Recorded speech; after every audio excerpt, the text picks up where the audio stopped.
This week's Ask a Naturalist question comes from Lauren Tennery.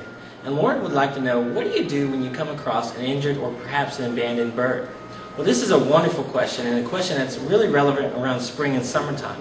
However, we will address it so you're prepared in case you come across an injured or an orphaned bird during the spring and summer.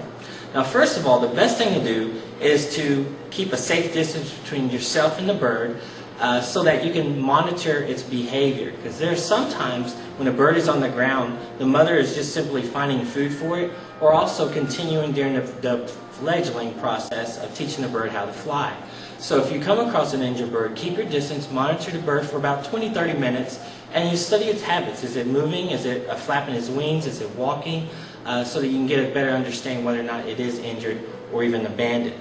Now, if you notice a couple of times you come back and you notice the bird is still in the same position, and you do notice an injury, you definitely want to call a wildlife rehabber. Now, the Nature Center works with a group called the DFW Wildlife Coalition.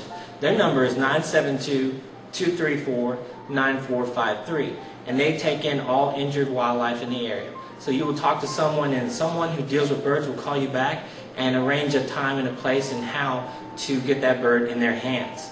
So that's very important that you call that wildlife rehabber first of all before you take action in your own hands. If you find a bird on the ground, you can definitely help it by putting it back in its nest, especially if the nest is low enough for you. If it's too high for you, find an adult to help put the bird back in the nest. The mother bird is not going to be able to smell your scent. That's definitely a myth. Birds cannot smell, or very few birds can smell like vultures. So you're okay. She's not going to reject the babies that you put back into the nest, so you can definitely do that.